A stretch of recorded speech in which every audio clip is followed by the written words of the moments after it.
Bem-vindos de volta a esta segunda parte do Mercados em Ação. Vamos agora aos mapas e gráficos da semana do Marco Silva, onde vamos ter em destaque a banca, as matérias-primas, o Brent, o ouro, o euro e o dólar e o S&P 500. Marco? Obrigado, Isabel. A semana passada foi bastante volátil, aliás, como tem sido quase regra este ano, mas podemos ver que foram duas histórias ou três histórias dentro de uma grande história.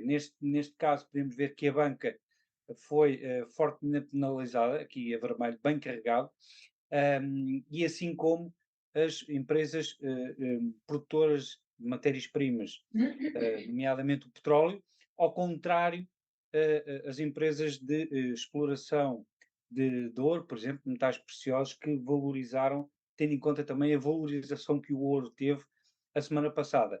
No sentido inverso, as tecnológicas tiveram um comportamento bastante interessante e serviram aqui de contraponto. Daí que o Nasdaq tenha tido um comportamento muito diferente do S&P 500 e do Dow Jones, o que não é nada normal. Mas houve claramente aqui uma rotação de capital para as tecnológicas. Em relação ao resto do mundo, podemos ver foi misto.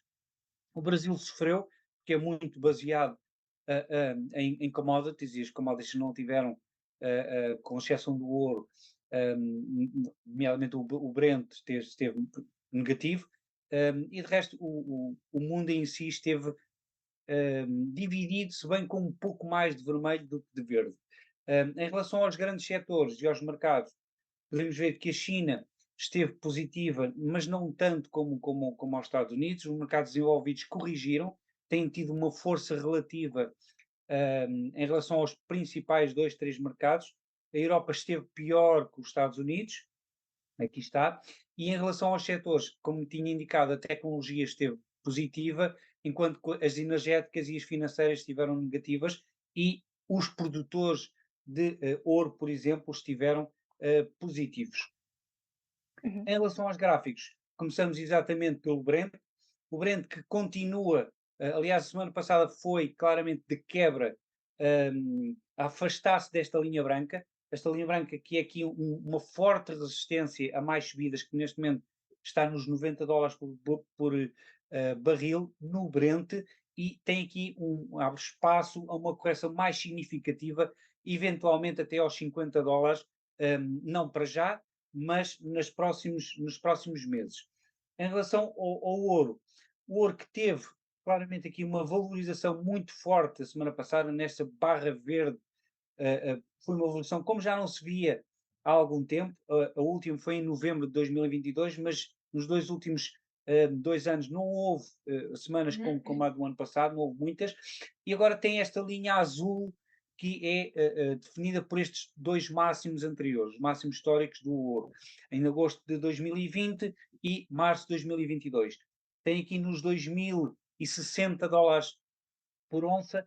Vamos ver se vai testar essa linha ou não, mas é claramente aí uma barreira a mais subidas. O euro-dólar está neste canal descendente, e que tem aqui os 1,137 com alguma resistência a mais subidas. Vamos ver como é que se vai comportar o euro-dólar esta semana, com a reunião do FED certamente haverá aqui volatilidade extra, mas é um, um, um ativo muito importante a seguir, porque o euro-dólar nos últimos tempos tem quase comandado os índices e também as matérias-primas. Por fim, o S&P 500, eu tenho vindo a trazer este gráfico aqui com este pitchfork, em que tem esta linha branca que é a mediana e que é muito importante e serve de bitola neste momento para se o mercado irá continuar a recuperar nas próximas semanas ou atingir novos mínimos. E a semana passada, depois de ter quebrado em baixa esta linha branca, repare-se que, curiosamente ou não, esta linha branca foi testada, serviu de resistência e o mercado fechou em baixa durante a semana. Nos próximos dias poderá ir testar de novo esta linha branca, mas no final da semana será muito importante perceber se será reconquistado este nível ou não, e se não for, então poderemos ter novos mínimos para daqui a 2, 3 semanas no S&P 500. E é tudo, Isabel. Obrigada, Marco. Filipe, como o Marco referiu, esta semana há reunião do FED. O que é que podemos esperar da reunião desta semana? Vem aí uma nova subida de juros ou não, tendo em conta também o sucesso que se vive na banca norte-americana? Ora bem, outra excelente pergunta. O que é que nós temos aqui? O que é que podemos dizer? Vamos dizer o que é que o mercado neste momento está a descontar. Olhando para as taxas implícitas no mercado de futuros, há uma grande divisão. 50% sensivelmente acha que a Fed vai manter o curso e vai subir 25 pontos, e 50% acha que não vai haver subida de nenhuma índole. Já agora, a maioria do mercado acha que no segundo semestre vamos ter cortes de taxa de juros, até 3 cortes de taxa de juros, ou seja, claramente a dizer que o pivô da Fed, ou seja, o momento em que há uma mudança de política monetária, está agora a ser feito.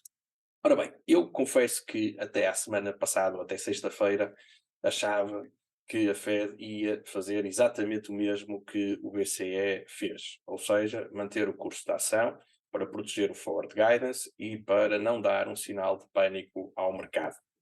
Aliás, convém lembrar, isto parece que já foi há imenso tempo, mas não fez ainda 2 semanas, o presidente da Fed, Jerome Powell, foi ao Congresso e deu a entender de uma maneira muito incisiva que os juros teriam que continuar a subir, e o mercado a partir dali até já esperou que a subida deste mês não fosse de 25 pontos base, fosse de 50. Ou seja, a mensagem há 2 semanas, não foi há 2 meses, nem há 2 anos, foi de que as taxas iam subir e iam subir 50 pontos base. Com tudo isto que aconteceu, o mercado foi, enfim, cortando as suas previsões para uma subida de 25 pontos base, e agora há uma divisão sobre isso, e eu sinceramente achava, até sexta-feira, que iria haver uma subida de 25 pontos. Hoje estou com um bocadinho mais de dúvidas, confesso. Porquê? Porque nós tivemos durante o final de semana 2 ou 3 coisas que não são muito normais.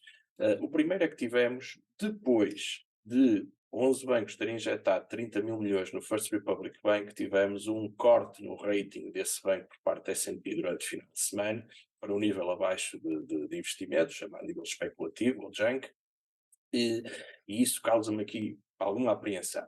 Depois, por outro lado, durante o fim de semana também, os principais bancos centrais mundiais, estamos a falar de Fed, BCE, Banco de Inglaterra, Banco do Canadá, Banco da Suíça, Banco Central Suíço, acordaram em promover leilões de liquidez diários de dólares para injetar dólares no mercado internacional em caso de necessidade. Ora bem, isto só acontece quando os bancos centrais têm a plena noção de que há aqui um problema de liquidez ao qual urge combater sob pena de a crise se tornar mais grave ou mais histérica. E, portanto, agora estou com um bocadinho de dúvidas sobre o que é que a Fed vai fazer. Se eu pudesse ainda assim arriscar, acho que ainda faria sentido a subida dos 25 pontos base, para fazer um bocadinho o mesmo que o BCE fez na semana passada, mas sem dúvida que hoje as opções estão muito mais em aberto, mas eu reitero este ponto que me parece ser a grande leitura daquilo que está a acontecer, que é as taxas não vão subir tanto quanto se previa. E diz-me só uma coisa, não achas que muito significativa esta subida do ouro nas 2 últimas semanas, que não aconteceu da mesma forma como nas correções do ano passado? Como sabes, é aqui um indício que os investidores têm algum receio extra, e também do franco suíço. Não achas que é aqui um indício de que mais problemas poderão haver, ou foi só Sim, fugaz? Marcos, já agora podes-lhe juntar o iene. O iene até tem sido a moeda que mais tem valorizado nas últimas semanas, até bem mais que o franco suíço. O franco suíço entende-se, não é? Porque está no epicentro da discussão, e, portanto, acredito que possa não ser visto neste momento como um melhor refúgio, apesar de não estar a desvalorizar. E já agora, até criaste um outro aspecto que não é normal. É normal neste tipo de situações que o dólar valorize. E o dólar não tem estado a valorizar nos últimos dias, o que mostra que realmente isto é um bocadinho estranho, aquilo que está aqui a acontecer. O tema do ouro é efetivamente o mercado, um ativo de refúgio, tem andado bastante adormecido nos últimos tempos. Aliás, um dos aspectos que aqueles que são tipicamente defensores do ouro andavam, notava-se alguma desilusão, é que supostamente o ouro era a melhor ferramenta de cobertura de risco contra a inflação, e perante um cenário de inflação alta um pouco por todo lado, se tivermos inflação a 10 dígitos na zona euro, nos 8% nos Estados Unidos, quer dizer, é preciso mais inflação do que isto para o ouro subir. Ou seja, havia aqui alguma desilusão em torno da performance do ouro nos últimos meses, e agora realmente o ouro veio um bocadinho ao de cima, e creio que isto também tem um bocadinho a ver com o facto de, a nível mais fora da Europa, sem ser ocidental, eu creio que os investidores podem começar a colocar um bocadinho a questão: onde é que eu ponho o meu dinheiro? Porque, enfim, com todas as contingências, praças como a da Suíça, como a de Nova Iorque, enfim, mesmo aqui na Europa, sempre foram vistas como os portos mais seguros. O que é que nós temos? Temos falências de bancos nos Estados Unidos, temos no caso da Suíça, os acionistas de um dos maiores bancos, o segundo maior banco, perderam não o dinheiro todo, mas quase, obrigacionistas perderam o dinheiro, ou seja, o ouro pode estar a beneficiar, na minha opinião, dessa falta de alternativas sobre o que é que se pode fazer ao dinheiro. E, portanto, mas estou de acordo, é um barómetro, ou seja, acaba por ser mais um sinal de que as coisas ainda não estão resolvidas. E o meu cenário central continua a ser o mesmo, ou seja, nós vamos ter ainda mais agitação, todos lá está, os nossos indicadores avançados de risco sistémico apontam precisamente nesse sentido. Há muita incerteza.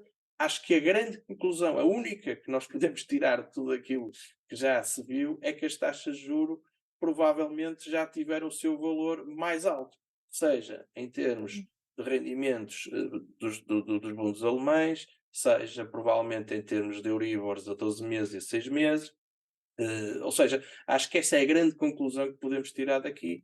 O resto, enfim, temos que ir seguindo naturalmente. Obrigada, Filipe. Vamos para mais um breve intervalo. Regressamos já.